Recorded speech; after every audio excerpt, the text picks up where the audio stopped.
Welcome to Gazal Civil Service Academy. দেখো, বেশ কয়েক বছর পর ডাব্লিউবিসিএসসি অর্থাৎ West Bengal College Service Commission assistant professor রিক্রুটমেন্টের কিন্তু নোটিফিকেশন পাবলিশ করে দিয়েছে। যাদের নেট কোয়ালিফাইড আছে এবং পিএইচডি কমপ্লিট হয়ে গেছে তাদের জন্য কিন্তু এটা একটা সুবর্ণ সুযোগ।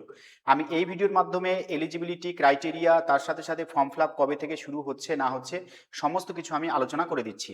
প্রথমেই বলে দিচ্ছি, এই যে নোটিফিকেশনটা দিয়েছে এর ফর্ম ফিল আপ কিন্তু অলরেডি শুরু হয়ে গেছে এবং ফর্ম ফিল আপের যেটা লাস্ট ডেট সেটা হচ্ছে 15/4/2026 সাল, অর্থাৎ এপ্রিল মাসের 15 তারিখ পর্যন্ত কিন্তু ফর্ম ফিল আপ করা যাবে।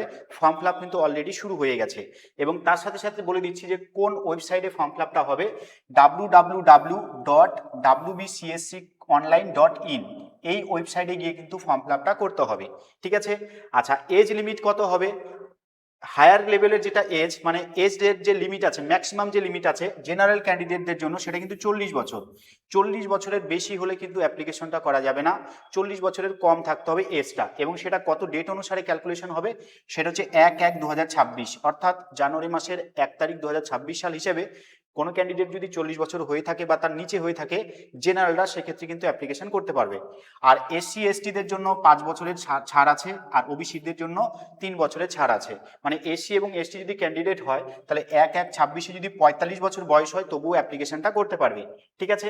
আচ্ছা, ভ্যাকান্সি কিন্তু পাবলিশ করেনি ডাব্লিউবিসিএসসি। ওকে, ভ্যাকান্সি হয়তো পরে পাবলিশ করবে, তাই ভ্যাকান্সি কিন্তু এখন পর্যন্ত নট পাবলিশড। এরপর আছে দেখো এলিজিবিলিটি। আমরা সবাই জানি যেটা আগে এলিজিবিলিটি ছিল সেটাই আছে। 55% মার্কস লাগে মাস্টার ডিগ্রিতে এবং নেট কোয়ালিফাইড লাগে, এটা জেনারেলদের জন্য। আর বাদবাকিদের ক্ষেত্রে 5% করে ছাড় থাকে। তো এই যে যেটা বলেছে নেট কোয়ালিফাইড এবং 55% মার্কস মাস্টার ডিগ্রিতে, এটা হচ্ছে মিনিমাম কোয়ালিফিকেশন। মানে এটা হলে একটা ক্যান্ডিডেট এলিজিবল এটার ফর্ম ফিল আপ করার জন্য। কিন্তু ফর্ম ফিল আপ করলে সবাইকেই যে ইন্টারভিউর জন্য ডাকবে সেটা কিন্তু নয়। এই বছর স্পষ্ট করে বলেছে যদি ক্যান্ডিডেটের সংখ্যাটা বেশি হয় তাহলে কিন্তু কমিশন কি করবে, একটা শর্ট লিস্ট বের করবে। যাদের হায়ার কোয়ালিফিকেশন আছে শুধুমাত্র তাদেরকেই হয়তো ইন্টারভিউর জন্য ডাকবে। তো এরকম একটা প্রভিশন কিন্তু এই নোটিফিকেশনের মধ্যে বলা আছে। এবং তারপর যদি ক্যান্ডিডেট অতিরিক্ত বেশি হয় সেই ক্ষেত্রে কিন্তু আবার একটা স্ক্রিনিং টেস্ট হলেও কিন্তু হতে পারে, যদি কমিশন চায় সেরকম কিন্তু প্রভিশন ওখানে দেওয়া আছে। ঠিক আছে। তাহলে অ্যাপ্লিকেশন করলেই যে ইন্টারভিউতে ডাক হবে সেটা কিন্তু না। আচ্ছা, আর একটা কথা বলা আছে, 2009 সালের আগে যাদের পিএইচডি কমপ্লিট করা আছে তাদের ক্ষেত্রে কিন্তু নেট সেট কোয়ালিফাইড না হলেও চলবে। ঠিক আছে। আর একটা জিনিস বলে দিচ্ছি, নেট কোয়ালিফাইডের সাথে সাথে কেউ যদি সেট কোয়ালিফাই করে থাকে, সেট কোয়ালিফাই, তাহলেও কিন্তু তাদেরকে ডাকা হবে এই রিক্রুটমেন্ট প্রসেসে। আচ্ছা, আর একটা জিনিস কি বলেছে যে 2009 সালের আগে যাদের পিএইচডি কমপ্লিট করা আছে তাদের ক্ষেত্রে নেট হোক বা সেট হোক এইগুলো কোয়ালিফাইড না হলেও চলবে। ঠিক আছে। আচ্ছা, সিলেকশন প্রসেস কি হবে বললাম, মেনলি ইন্টারভিউর জন্য ডাকা হবে। অ্যাপ্লিকেশন করার পরে ওই লিস্ট ধরে ধরে ইন্টারভিউর জন্য ডাকা হবে। তবে কমিশন যদি চায় সেটাকে শর্ট লিস্ট করতে পারে। দেখা গেলো জিওগ্রাফির ক্ষেত্রে 100টা ভ্যাকান্সি আছে, দেখা গেলো 2000 অ্যাপ্লিকেশন জমা পড়লো।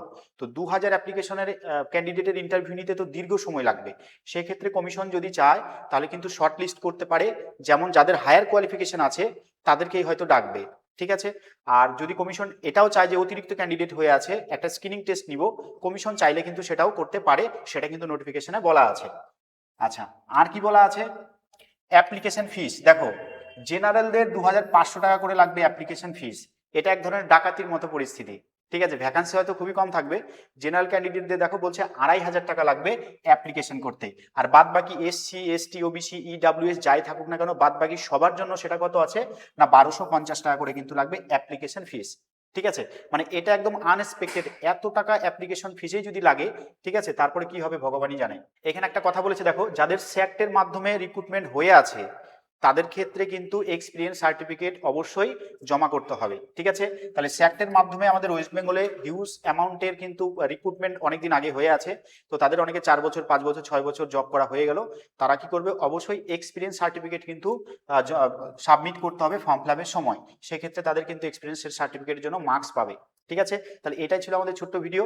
এরপর আমি বলে দিব যে কিভাবে step by step form fill আপটা করতে হবে, সেটা নিয়ে আমি পরে একটা ছোট্ট ভিডিও নিয়ে আসবো। অবশ্যই ধন্যবাদ সবাইকে।